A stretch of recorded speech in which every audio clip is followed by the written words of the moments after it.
మాంగళ్య shopping mall ఆర్సీపురంలో Ambedkar statue ఎదురుగా July 12న రాశి ఖన్నా చేతుల మీదుగా గ్రాండ్ ఓపెనింగ్. రంగారెడ్డి జిల్లా షాబాద్ లో జరిగిన 6 హత్యల కేసులో ప్రధాన నిందితుడు రాజ్ కుమార్ కోసం పోలీసులు గాలింపు చర్యలు కొనసాగుతున్నాయి. గాలింపు బృందాల సంఖ్యను 10 నుంచి 12కు పెంచారు పోలీసు అధికారులు.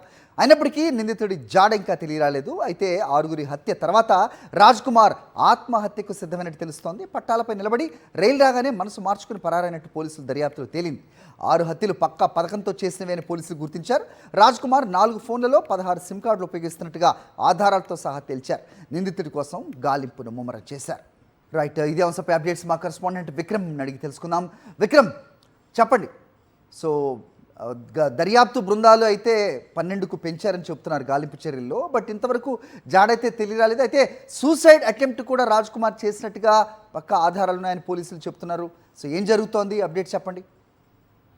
హరి, షాబాద్లో 6గురిని ప్రాణాలను పొట్టన పెట్టుకున్న నరహంతకుడు రాజ్ కుమార్ ఆచూకీ కోసం పోలీసుల వేట కొనసాగుతుంది. ఈ ఆపరేషన్కి సంబంధించి 12 బృందాలు గాలింపు చర్యలు చేపట్టాయి.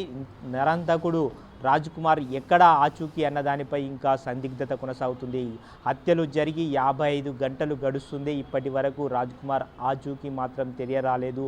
హత్యలు చేసిన తర్వాత ఆ రోజు తిమ్మాపూర్ రైల్వే స్టేషన్ వద్ద కారు ఆపి సిగ్నల్స్ అక్కడే వెళ్ళిపోయిన పరిస్థితి. సిగ్నల్స్ కూడా అక్కడ నుంచి ఆచూకీ దొరకలేదు. కారు అక్కడ ఆపి పార్క్ చేసిన తర్వాత ఎక్కడికి వెళ్ళాడు అన్న దానిపై పోలీసులు గాలిస్తున్నారు. ఏవైనా ఇతర రాష్ట్రాలకు పరారయ్యాడా, ఎక్కడికి వెళ్ళాడు అన్న దానిపై పోలీస్ స్టేషన్లు, బస్ స్టేషన్లు, రైల్వే స్టేషన్ల సీసీ కెమెరాల ఫుటేజ్ని కూడా పోలీసులు మొత్తం పరిశీలించారు. అయితే ఈ మొత్తం ఘటనకు సంబంధించి రాజ్ కుమార్ ఎక్కడికి వెళ్ళాడు అన్న దానిపై పోలీసుల దర్యాప్తు అయితే కొనసాగుతుంది. రాజ్ కుమార్ మొత్తం 16 సిమ్లు, 3 ఫోన్లు వాడినట్టు పోలీసులు అయితే గుర్తించారు. దానికి సంబంధించి వేరే ఇతర నంబర్లు 16 సిమ్ కార్డులు వాడినట్టు కూడా పోలీసుల దర్యాప్తులో తేలింది. ఆ 16 సిమ్ కార్డులకు సంబంధించిన సిగ్నల్స్ కూడా ట్రేస్ చేసే పనిలో పోలీసులు ఉన్నారు.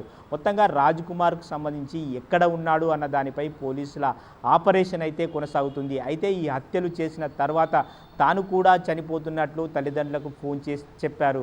అయితే తిమ్మాపూర్ రైల్వే స్టేషన్ దగ్గర కారు ఆపి అక్కడే పక్కనే ఉన్న రైలు పట్టాల దగ్గర ఆత్మహత్య చేసుకోవడానికి ప్రయత్నించి ఆ తర్వాత విరమించుకున్నట్లు కూడా ప్రచారం జరుగుతుంది.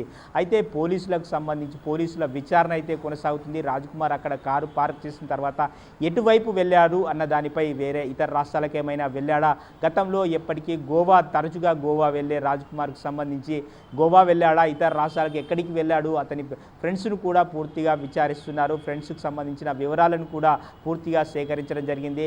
అయితే మొత్తం పూర్తి పక్కా ప్లాన్తోనే చేసినట్టు స్పష్టంగా అర్థమవుతుంది. ముందుగానే దానికి కత్తిని కూడా ముందుగానే ఈ 6గురిని చంపిన కత్తిని కూడా ముందుగానే సిద్ధం చేసుకున్నట్లు కూడా స్పష్టంగా అర్థమవుతుంది.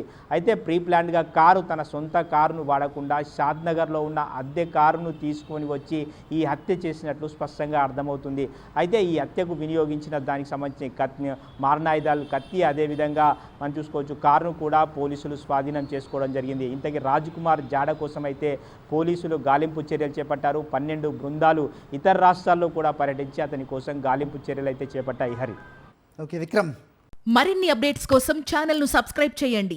నోటిఫికేషన్స్ కోసం బెల్ ఐకాన్ పై క్లిక్ చేయండి.